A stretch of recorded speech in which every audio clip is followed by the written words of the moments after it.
नमस्कार, कैसे हैं आप सभी। आपसे मैंने कक्षा 12 में अध्याय 12 भाग 4 तक पढ़ लिया था। भाग 4 में आपने पढ़ा कि जीन चिकित्सा क्या होता है, SCID रोग के बारे में जाना, ADA की कमी से होने वाला रोग है। 4 साल की बच्ची में जीन चिकित्सा का सर्वप्रथम प्रयोग किया गया था, इसके बारे में आपने जाना।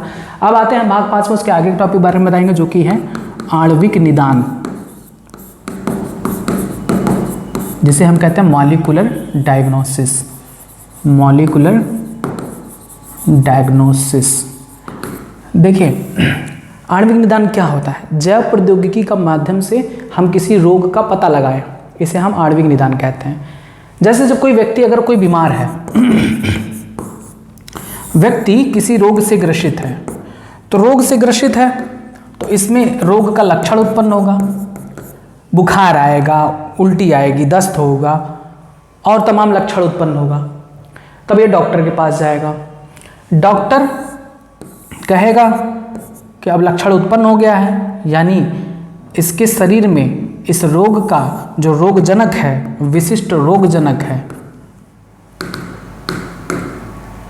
विशिष्ट रोगजनक है, उनकी मात्रा बढ़ गई, रोगजनक की मात्रा अधिक हो गई, तभी तो लक्षण उत्पन्न हो रहा है, तभी रोग हो गया है। तो ये क्या करेगा, लिख देगा कि जाओ आप सीरम का जांच कराओ, ब्लड जांच कराओ, या मूत्र का जांच कराओ, यूरिन टेस्ट कराओ। तब पता चल जाएगा कि कौन सा रोग इसको हुआ है, कौन सा रोगजनक आया है। टाइफाइड आया है तो पता चल जाएगा, HIV आया है तो पता चल जाएगा। लेकिन तब ट्रीटमेंट करने में बड़ी देर हो जाती है। लक्षण तब उत्पन्न होता है जब रोगजनक की मात्रा बहुत अधिक हो जाए। और रोगजनक, मान लो कोई HIV आ गया है, मान लो कि HIV वायरस है, तो HIV वायरस हल्का तो है नहीं। अगर इसकी मात्रा शरीर में बहुत ज़्यादा हो गई, लक्षण उत्पन्न हो गया, तो ट्रीटमेंट बहुत ही टफ हो जाता है। ऐसा क्या करें कि हम किसी व्यक्ति में कोई रोगजनक है और लक्षण उत्पन्न ना हो, उससे पहले ही हम इस रोगजनक का पता लगा लें। यानी जब व्यक्ति के शरीर में कम संख्या में कोई रोगजनक हो और तभी हम पता लगा लें, तो इसको हम बचा सकते हैं, क्योंकि अभी इसके शरीर में कम संख्या है। तो कम संख्या है तो ब्लड में नहीं पाया जाएगा ये रोगजनक, ये मूत्र में नहीं आएगा, तो हम सीरम टेस्ट या यूरिन टेस्ट के माध्यम से हम इसमें व्यक्ति में पता नहीं लगा पाएंगे कि कोई रोग है कि नहीं। अर्ली डिटेक्शन के लिए हम चाहें कि हम रोगजनक का पहले पता कर लें, अर्ली डिटेक्शन के लिए हम क्या कराएंगे, मॉलिक्यूलर डायग्नोसिस। इसमें हम PCR का प्रयोग करते हैं, पॉलीमरेज चेन रिएक्शन। पूरी प्रोसेस हम आपको बताए हैं पॉलीमरेज चेन रिएक्शन के बारे में, चैप्टर नंबर 11 में। तो हम इसमें पॉलीमरेज चेन रिएक्शन कराते हैं। हमें शंका है कि ये क्या है, हमें लग रहा है कि अनुमान है कि यह व्यक्ति क्या है, HIV से पॉजिटिव है, HIV पॉजिटिव है। हमें अभी लग रहा है कि ये व्यक्ति HIV से पॉजिटिव है। तो कंफर्म कराने के लिए हम इसमें PCR कराएंगे। PCR द्वारा हम पता करते हैं, PCR क्या पता करता है, न्यूक्लिक अम्ल की उपस्थिति, न्यूक्लिक अम्ल की उपस्थिति व अनुपस्थिति के आधार पर यह पता कर लेता है कि रोग है या नहीं है।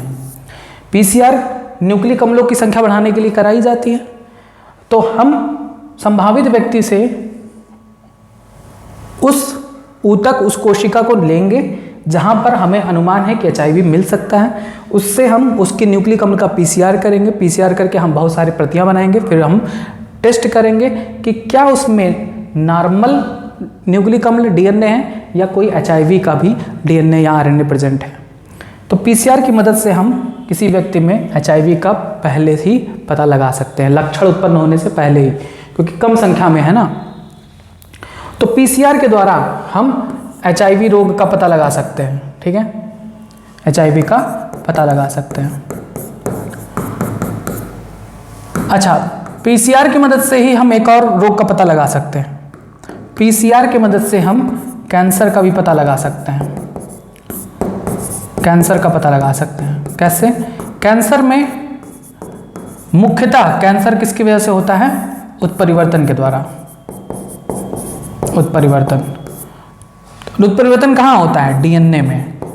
तो डीएनए में कोई उत्परिवर्तन हुआ है या नहीं हुआ है, पीसीआर की मदद से हम उस कैंसर, संभावित कैंसर कोशिका को निकालेंगे, उसके आनुवंशिक पदार्थ को यानी न्यूक्लिक अम्ल को हम चेक करेंगे कि उत्परिवर्तन हुआ है या नहीं हुआ है। अगर उत्परिवर्तन हुआ है तो वो बताएगा कि कैंसर है, नहीं हुआ है तो सामान्य है।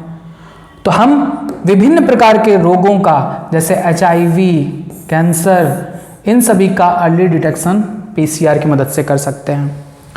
ठीक, ये हो गया एक मेथड। दूसरा मेथड क्या आता है? ये हो गया एक मेथड पीसीआर। दूसरा मेथड आता है, अब देखिए याद कर लीजिए, पीसीआर किसके किस लिए प्रयोग कराते हैं? कैंसर डिटेक्शन के लिए, एचआईवी डिटेक्शन के लिए। दूसरा आता है आपका ब्लॉटिंग तकनीक। ब्लॉटिंग तकनीक, ब्लॉटिंग टेक्निक, इसमें क्या कराते हैं? ब्लॉटिंग तकनीक में हम संबंधित रोगों के अणुओं का पता लगाते हैं, अणुओं का पता लगा सकते हैं।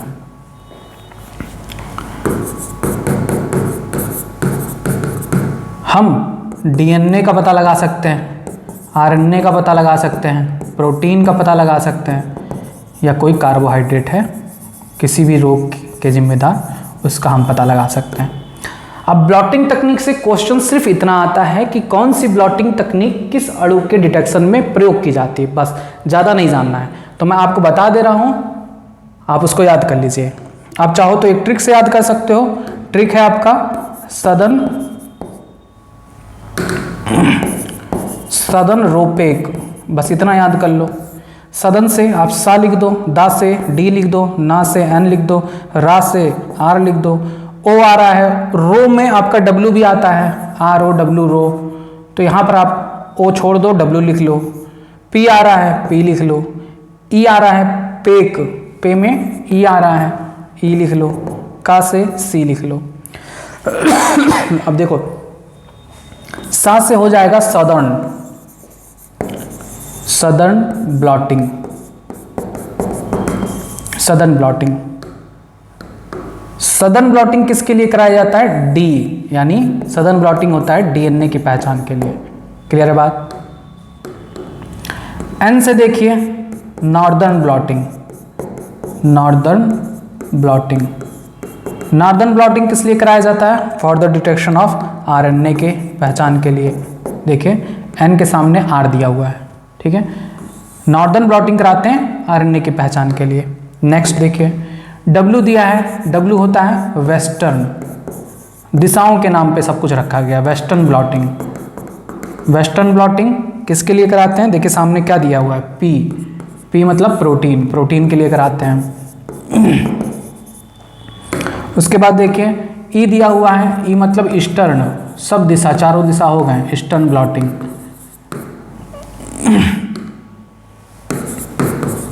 Eastern blotting. इसके सामने क्या दिया हुआ है? सी, यानी कार्बोहाइड्रेट। ये किसके लिए कराते हैं? कार्बोहाइड्रेट के डिटेक्शन के लिए, कार्बोहाइड्रेट के डिटेक्शन के लिए। बस याद करिए, याद करिए, यहीं से क्वेश्चन पूछे जाते हैं कि सदर्न ब्लॉटिंग किसके पहचान के लिए कराया जाता है? डीएनए, ठीक है। नॉर्दर्न ब्लॉटिंग किसके पहचान के लिए? आरएनए। वेस्टर्न ब्लॉटिंग प्रोटीन की पहचान के लिए, ईस्टर्न ब्लॉटिंग कार्बोहाइड्रेट की पहचान के लिए। क्लियर है बातें? बस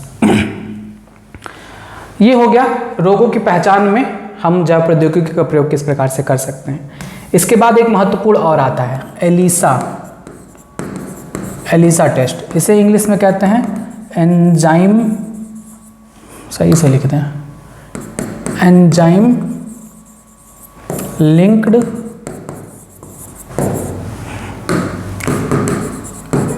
इम्यूनो सार्बेंट एस्से। आपको पता है कि एलिसा टेस्ट किस लिए कराया जाता है? एचआईवी के कंफर्मेशन के लिए, है ना। यह किस पर डिपेंड होता है, किस बात पर डिपेंड होता है यह टेस्ट?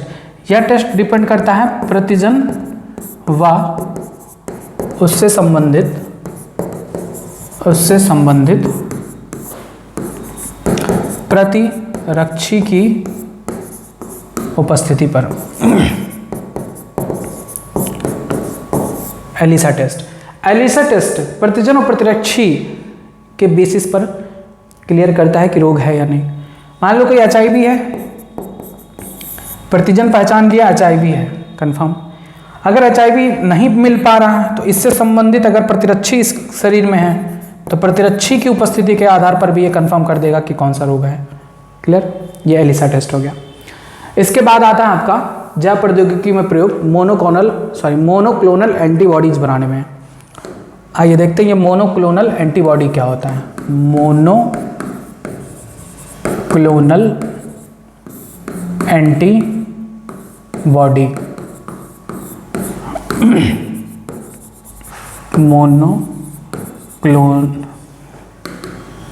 मोनोक्लोनल एंटीबॉडी, इसे हाइब्रिडोमा तकनीक भी कहते हैं। हाइब्रिडोमा तकनीक भी कहते हैं। मोनोक्लोनल एंटीबॉडी होता क्या है? तो वह प्रतिरक्षी, देखिए एंटीबॉडी का मतलब होता है प्रतिरक्षी, वह प्रतिरक्षी या एंटीबॉडी, वह प्रतिरक्षी या एंटीबॉडी जो क्या करे, जो किसी एक प्रकार के प्रतिजन यानी रोगजनक, प्रतिजन यानी एंटीजन के विरुद्ध प्रभावी हो, ऐसे एंटीबॉडी को मोनोक्लोनल एंटीबॉडी कहते हैं। देखिए मोनो शब्द आ गया, मैंने आपको बताया मोनो का मतलब ही होता है एक, तो ऐसी एंटीबॉडी जो केवल एक विशेष प्रकार के प्रतिजन के लिए प्रभावी होता है। जैसे कोई एंटीबॉडी है तो ये सिर्फ और सिर्फ HIV वायरस को ही मारेगा। HIV वायरस को मार नहीं पाता है, इसका एग्जांपल दूसरा ले लें, नहीं तो पता चला गड़बड़ हो जाए। मम्स वायरस है, मम्स वायरस, तो ये एंटीबॉडी एक विशेष प्रकार के ही प्रतिजन का सामना कर सकता है। ये कहो कि मम्स के साथ साथ ये रेबीज को भी मार लेगा, तो ऐसा नहीं है। तो ये ऐसे प्रतिरक्षी होते हैं मोनोक्लोनल एंटीबॉडी, ऐसे एंटीबॉडी होते हैं जो एक ही विशेष प्रकार के प्रतिजन के विरुद्ध कार्य कर सकते हैं, एक से अधिक नहीं। क्लियर है बातें? आपने जाना मोनोक्लोनल एंटीबॉडी क्या होता है, इनका निर्माण कैसे करते हैं? इनका निर्माण करते हैं प्रतिरक्षी बनाने वाली कोशिका और कैंसर उत्पन्न करने वाली कोशिका, जिसे माइलोमा कोशिका कहते हैं, उन दोनों के संयुक्त कराकर हम मोनोक्लोनल एंटीबॉडी बनाते हैं। कैसे, आइए देखते हैं। देखिए यहां पर ध्यान दीजिएगा, हमें क्या बनाना है? एंटीबॉडी यानी प्रतिरक्षी बनाना है। प्रतिरक्षी का निर्माण कहां पर होता है? प्रतिरक्षी का निर्माण कहां होता है? एंटीबॉडी कहां बनता है? बी लिम्फोसाइट से, बी लिम्फोसाइट से। बी लिम्फोसाइट का निर्माण कहां होगा? प्लीहा में, सॉरी निर्माण नहीं, निर्माण तो अस्थि मज्जा में होता है, प्लीहा में पाई जाती हैं। तो जो बी लिम्फोसाइट प्लीहा में पाई जाती हैं वो बी लिम्फोसाइट प्लीहा में अलग अलग प्रकार की प्रतिरक्षी का निर्माण करती हैं। तो हम प्रतिरक्षी को हमको निर्माण करना है, तो हम क्या करेंगे? प्रतिरक्षी बनाने वाली बी लिम्फोसाइट कोशिका को किसके साथ संयुक्त करेंगे? कैंसर उत्पन्न करने वाली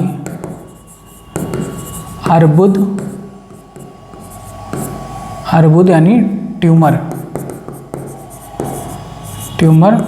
कोशिका में के साथ संयुक्त करेंगे, जिसे हम कैंसर उत्पन्न करने वाली कोशिकाओं को मायलोमा कोशिका भी कहते हैं। मायलोमा कोशिका प्रतिरक्षी उत्पन्न करने वाली बी लिम्फोसाइट कोशिका को माइलोमा कोशिका के साथ क्या करते हैं? संयुक्त करते हैं। और संयुक्त कर हम क्या बनाते हैं, हाइब्रिडोमा कोशिका। इनके संयुक्त होने से जो कोशिका बनती हैं, बी लिम्फोसाइट और माइलोमा कोशिका के संयुक्त होने से जो कोशिका बनती है उसे हम हाइब्रिडोमा कोशिका कहते हैं। अब हाइब्रिडोमा कोशिका ऐसी कोशिका हैं जिनके पास माइलोमा कोशिकाएं हैं और एंटीबॉडी बनाने वाली बी लिम्फोसाइट जुड़ी हुई हैं। अब ये माइलोमा कोशिकाएं विभाजन होंगी अनियंत्रित रूप से, क्योंकि कैंसर की कोशिकाएं हैं। ये विभाजन द्वारा विभिन्न कोशिकाओं का निर्माण करेंगी और जितनी कोशिकाएं बनेंगी उनके पास वो प्रतिरक्षी बनाने वाली बी लिम्फोसाइट भी होगी, यानी इनसे हम विशिष्ट प्रतिरक्षी यानी एंटीबॉडी का प्रोडक्शन कर सकते हैं, एंटीबॉडी बना सकते हैं। क्लियर बात है? ध्यान से फिर से समझिए। मैंने क्या बताया, मोनोक्लोनल एंटीबॉडी। एंटीबॉडी क्या होते हैं, जो किसी एक मोनोक्लोनल एंटीबॉडी क्या होते हैं, ऐसे एंटीबॉडी जो केवल एक एंटीजन के विरुद्ध कार्य करते हैं। अब किसी भी एंटीजन के विरुद्ध एंटीबॉडी का निर्माण बी लिम्फोसाइट में होता है। बी लिम्फोसाइट कहाँ पाए जाते हैं? प्लीहा में। हम क्या करते हैं कि एंटीबॉडी बनाने वाली बी लिम्फोसाइट कोशिका को कैंसर कोशिका यानी माइलोमा कोशिका के साथ संयुक्त करके हाइब्रिडोमा कोशिका बनाते हैं। हाइब्रिडोमा कोशिका ऐसी कोशिकाएं होती है जिन पर बी लिम्फोसाइट वाली कोशिकाएं पाई जाती हैं जो विशिष्ट प्रतिरक्षी बनाने के लिए रिस्पॉन्सिबल है। अब ये कोशिकाएं विभाजन होकर के बहुत सारी कोशिकाएं बनाएंगी। जितनी कोशिकाएं बनेंगी उतनी ही प्रतिरक्षी यानी एंटीबॉडी का भी निर्माण इनसे होगा और हम इस प्रकार से एंटीबॉडी बना सकते हैं किसी भी एक स्पेसिफिक प्रतिजन के प्रति। किसी भी प्रतिजन के प्रति हम क्या कर सकते हैं, किसी एक विशिष्ट प्रतिजन में कौन हो सकते हैं, रोगाणु यानी जीवाणु, कवक, वायरस, कुछ भी रोगाणुओं या वायरस या रसायन प्रतिजन कुछ भी हो सकता है। तो किसी एक विशिष्ट प्रतिजन के लिए क्या बनाते हैं हम, प्रतिरक्षी। इसके माध्यम से हम प्रतिरक्षी बनाते हैं। अब हम करते क्या है एक्चुअल में क्या करते हैं कि हम उस विशिष्ट प्रतिजन को जिसके खिलाफ हमें प्रतिरक्षी यानी एंटीबॉडी बनानी है, इस प्रतिजन यानी इस रोगाणु को, मान लो कि हमको HIV के लिए बनाना है। HIV के लिए नहीं कह सकते बार बार हम HIV, क्योंकि आसान पड़ रहा है ना, हम ले रहे हैं कोई और, साल्मोनेला टाइफी बैक्टीरिया के लिए हम एंटीबॉडी बनाना चाहते हैं, मोनोक्लोनल एंटीबॉडी बनाना चाहते हैं साल्मोनेला टाइफी बैक्टीरिया के अगेंस्ट। तो इस बैक्टीरिया को हम क्या करेंगे, चूहे में इंजेक्ट कर देंगे, चूहे में प्रवेश करा देंगे। तो चूहे में जब ये साल्मोनेला टाइफी आएगा तो चूहे की जो प्लीहा है, प्लीहा में जो बी लिम्फोसाइट हैं वो क्या बनाने लगेंगी, इस प्रतिजन के विरुद्ध, इस साल्मोनेला टाइफीमुरियम के विरुद्ध क्या बनाने लगेंगी, चूहे में प्रतिरक्षी यानी एंटीबॉडी बनाने लगेंगी, क्लियर बात। अब हम क्या करेंगे कि जब चूहे में इस बैक्टीरिया के खिलाफ एंटीबॉडी बन जाएगी, मोनोक्लोनल एंटीबॉडी हो गई ना, ये एक के विरुद्ध एंटीबॉडी, तो अब हम क्या करेंगे, इस चूहे के शरीर से प्लीहा निकालेंगे, प्लीहा अलग करेंगे और उसके बाद प्लीहा अलग, और उसके बाद प्लीहा से वो बी लिम्फोसाइट निकालेंगे जो इस एंटीबॉडी को बना रहा है। बी लिम्फोसाइट अलग करेंगे, क्योंकि हमें यही एंटीबॉडी बनाएंगे, बड़े पैमाने में बनाना है। तो इस एंटीबॉडी को बनाने वाली बी कोशिका को निकाल देंगे, चूहे के प्लीहा में से निकाल लेंगे। अब क्या करेंगे, इसको हम संयुक्त करेंगे कैंसर उत्पन्न करने वाली माइलोमा कोशिका से, कैंसर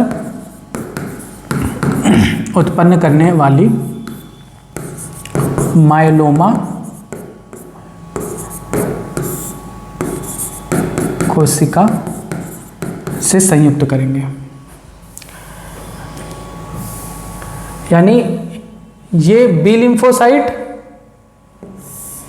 और ये माइलोमा कोशिका संयुक्त हो जाती हैं, जुड़ जाती हैं आपस में। बी लिम्फोसाइट माइलोमा कोशिका के साथ जुड़ जाती हैं और इससे जो कोशिका बनता है वो कहलाता है हाइब्रिडोमा कोशिका। हाइब्रिडोमा कोशिका। अब इस हाइब्रिडोमा कोशिका में खूब विभाजन होगा और इसमें एंटीबॉडी उत्पन्न करने वाली बी लिम्फोसाइट भी हैं, तो इनसे उस प्रतिजन के विरुद्ध हमें ढेर सारी प्रतिरक्षी यानी एंटीबॉडी मिल जाती है। क्लियर है बात? इसे कहते हैं मोनोक्लोनल एंटीबॉडी प्रोड्यूस करने की तकनीक, और इस पूरे तकनीक को कहा जाता है हाइब्रिडोमा तकनीक। हाइब्रिडोमा तकनीक, जिसके माध्यम से हम क्या कर सकते हैं, किसी एक प्रतिजन के विरुद्ध एंटीबॉडी का निर्माण बड़े स्तर पर कर सकते हैं। क्लियर है बातें? एंड मोनोक्लोनल एंटीबॉडी क्या होता है फिर से देख लेते हैं एक बार। मोनोक्लोनल एंटीबॉडी क्या होती है? ऐसी एंटीबॉडी जो किसी एक रोगजनक के विरुद्ध कार्य कर सके। जैसे मैंने वहाँ पर आपको एग्जांपल दिया, साल्मोनेला टाइफिमोरियम एक बैक्टीरिया है जो एक प्रतिजन है, उस प्रतिजन के विरुद्ध जो प्रतिरक्षी बनता है हम उसका प्रोडक्शन लार्ज स्केल पर कर सकते हैं हाइब्रिडोमा टेक्निक के द्वारा। इसके लिए हम क्या करते हैं कि प्रतिरक्षी बनाने वाली उस प्रतिजन के विरुद्ध प्रतिरक्षी बनाने वाली बी लिम्फोसाइट को कैंसर उत्पन्न करने वाली माइलोमा कोशिका के साथ फ्यूज कराते हैं, जिससे हाइब्रिडोमा कोशिका का निर्माण होता है। इस हाइब्रिडोमा कोशिका के पास कैपेसिटी हो गई, देखिए विभाजन करने की क्षमता तो माइलोमा कोशिका से हो गई, माइलोमा कोशिका यानी कैंसर उत्पन्न करने वाली कोशिका से इसके पास विभाजन की क्षमता हो गई, और दूसरा बी लिम्फोसाइट की प्रेजेंस की वजह से प्रतिरक्षी उत्पन्न करने की भी क्षमता हो गई। तो उस विशिष्ट प्रतिजन के प्रति प्रतिरक्षी का निर्माण हम कर सकते हैं हाइब्रिडोमा कोशिका से। अब एक एग्जाम्पल देके मैंने आपको समझाया कि किसी विशिष्ट प्रतिजन के खिलाफ हम प्रतिरक्षी का निर्माण करना चाहते हैं, तो उस प्रतिजन को यानी उस बैक्टीरिया को हम चूहे में प्रवेश करा देंगे। चूहे में जो प्लीहा है, प्लीहा में बी लिम्फोसाइट विभेदित होकर क्या बनाएगी, उसके विरुद्ध एंटीबॉडी बनाएगी। अब हम इस बैक्टीरिया के खिलाफ एंटीबॉडी मिल गई, अब इस एंटीबॉडी का हमको लार्ज स्केल में प्रोडक्शन करना है, तो हम क्या करेंगे कि चूहे के प्लीहा से उस बी लिम्फोसाइट को अलग करेंगे जो ये एंटीबॉडी बना रहा है, उस बी लिम्फोसाइट को कैंसर उत्पन्न करने वाली माइलोमा कोशिका के साथ फ्यूज करा देंगे, तो क्या बन जाएगा, हाइब्रिडोमा कोशिका। इस हाइब्रिडोमा कोशिका को खूब लार्ज स्केल पर हम बनाएंगे, जिससे हमें एंटीबॉडी ढेर सारी मिल जाएगी। ये एंटीबॉडी किसके विरुद्ध होगा, साल्मोनेला टाइफिमोरियम के विरुद्ध होगा, एक प्रतिजन के प्रति ही विशिष्ट होगा, इसीलिए इस एंटीबॉडी को क्या कहेंगे, मोनोक्लोनल एंटीबॉडी। अब हमें अगर मान लो किसी और के लिए बनाना है, मान लो हमें मम्स वायरस की वजह के लिए बनाना है, मम्स वायरस के लिए, तो हम उस चूहे को मम्स वायरस से क्या करेंगे, रोग ग्रसित करेंगे, और तब उसके विरुद्ध जो एंटीबॉडी बनेगी उसका हम हाइब्रिडोमा कोशिका बनाएंगे, तो जो एंटीबॉडी प्राप्त होगी वो मम्स वायरस के लिए होगा। इसी प्रकार से हम प्रत्येक रोग के लिए एक विशिष्ट एंटीबॉडी का निर्माण कर सकते हैं, इसे हम कहते हैं मोनोक्लोनल एंटीबॉडी। आइए बुक पर आते हैं। देखिए आणविक निदान में हम जब प्रौद्योगिकी का प्रयोग करते हैं किस प्रकार से, किसी भी रोग के प्रभावी उपचार के लिए जरूरी है कि उसकी प्रारंभिक पहचान की जाए, यानी लक्षण उत्पन्न होने से पहले हम पहचान ले कौन सा रोग है, तो उसके लिए हम जब प्रौद्योगिकी का प्रयोग करते हैं। अगर उपचार की जो परंपरागत विधि देखें जिसमें हम ब्लड टेस्ट या यूरिन टेस्ट कराते हैं, तो उतनी प्रभावी नहीं होती, क्योंकि इससे रोग का प्रारंभ पता लगाना संभव नहीं होता है। तो कुछ तकनीक का प्रयोग करके हम रोग की प्रारंभिक पहचान कर सकते हैं, जैसे पीसीआर का प्रयोग करके कर सकते हैं। पीसीआर का प्रयोग हम कैंसर रोगियों में उपस्थित कैंसर उत्पन्न करने वाले कोशिकाओं में जो उत्परिवर्तन हुआ है उसकी पहचान करके कर सकते हैं। हम एचआईवी का पता लगा सकते हैं पीसीआर के द्वारा। दूसरी तकनीक होती है ब्लॉटिंग तकनीक। ब्लॉटिंग तकनीक में आपको बता ही चुके हैं, सदर्न ब्लॉटिंग होता है डीएनए को टेस्ट करने के लिए, northern blotting RNA, western blotting protein, और ईस्टर्न ब्लॉटिंग कार्बोहाइड्रेट की पहचान के लिए होता है। वेस्टर्न ब्लॉटिंग का प्रयोग हम एचआईवी और कैंसर रोगों में भी प्रयोग कर सकते हैं, ये भी इंपॉर्टेंट है। वेस्टर्न ब्लॉटिंग का हम प्रयोग एचआईवी और कैंसर रोगों की पहचान के लिए कर सकते हैं। सदर्न ब्लॉटिंग का प्रयोग मायोटोनिक डिस्ट्रॉफी रोग की पहचान के लिए कर सकते हैं। ये सब क्वेश्चन पूछे गए हैं नीट में, ये सब आपको रटना ही पड़ेगा। आइए एलिसा टेस्ट है, एलिसा टेस्ट कराते हैं तो एलिसा टेस्ट है एचआईवी कन्फर्मेशन के लिए कराते हैं, प्रतिजन और प्रतिरक्षी के आधार पर कराते हैं। अब आता है मोनोक्लोनल एंटीबॉडी। तो मैंने आपको बताया कि ऐसी प्रतिरक्षी जो केवल एक प्रकार के प्रतिजन के लिए विरुद्ध कार्य करता है या पहचान करता है, तो उसे हम मोनोक्लोनल एंटीबॉडी कहते हैं। मोनोक्लोनल एंटीबॉडी बनाने के लिए क्या करेंगे, इन प्रतिरक्षियों को उत्पन्न करने वाले सामान्य प्रतिरक्षी उत्पन्न करने वाली कोशिका और कैंसर उत्पन्न करने वाली माइलोमा कोशिका को संयुक्त करके बनाया जा सकता है। इस विधि की खोज किसने किए थे, तो एंटीबॉडी मोनोक्लोनल एंटीबॉडी बनाने की खोज किए थे जॉर्ज कोहलर ने और सीजर माइलस्टीन ने सन 1970 में। इन संयुक्त कोशिकाओं को हाइब्रिडोमा कहते हैं और इस तकनीक को हाइब्रिडोमा तकनीक कहते हैं। ये प्रतिरक्षी जो एंटीबॉडी बनाई जाती हैं रुधिर वर्गों की पहचान करने में काम आ सकती हैं, कैंसर कोशिकाओं के नष्टीकरण में, टीका उत्पादन में, प्रतिरक्षी उपचार में प्रयोग की जा सकती हैं। मोनोक्लोनल एंटीबॉडी कैसे बनाते हैं, यहाँ पर देखिए फिगर में। सबसे पहले क्या करेंगे कि जिस भी प्रतिजन के खिलाफ हमें एंटीबॉडी बनाना है, जिस भी एंटीजन के खिलाफ हमें एंटीबॉडी बनाना है, उस एंटीजन को इंजेक्ट करेंगे चूहे में या खरगोश में, यहाँ खरगोश दिखाया है। Immunisation of an animal with protein antigen to stimulate antibody production. हम इसके शरीर में वो विशिष्ट, मान लो साल्मोनेला टाइफिमोरियम के खिलाफ हमें एंटीबॉडी बनाना है, तो उस बैक्टीरिया को हम इसके शरीर में इंजेक्ट कर देंगे, जिससे इस बैक्टीरिया के अगेंस्ट इसके शरीर में एंटीबॉडी बनने लगे।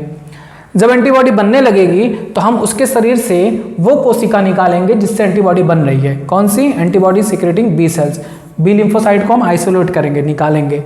इस बी सेल को हम क्या करेंगे, माइलोमा कोशिका यानी कैंसर उत्पन्न करने वाली कोशिका के साथ संयुक्त करेंगे। Fusion and generation of hybridomas, इससे हम हाइब्रिडोमा कोशिका बनाते हैं। फिर उसके बाद मशीन का प्रयोग करते हैं जिसमें हम सेलेक्ट करते हैं कि कौन सी हाइब्रिडोमा यूजफुल है, जो यूजफुल नहीं है।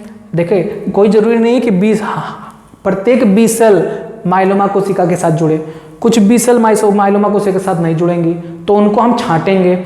जो कोशिका पूरी तरीके से हाइब्रिडोमा बन चुकी हैं उनको हम निकालेंगे, उनकी वृद्धि कराएंगे और वृद्धि कराकर हम उनसे मोनोक्लोनल एंटीबॉडी का निर्माण करेंगे बड़े स्तर पर।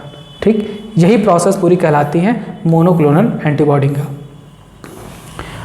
तो उम्मीद है कि आपको यह टॉपिक पूरी तरीके से समझ में आया है। कुछ इंपॉर्टेंट टॉपिक्स हैं, कुछ इंपॉर्टेंट टर्म्स हैं जो बार बार एग्जाम्स में पूछे जाते हैं, उनको मैं आपको क्वेश्चन के रूप में पूछूंगा, जिनका आंसर आपको कमेंट बॉक्स में भी देना, अपने कॉपी में भी नोट करना है।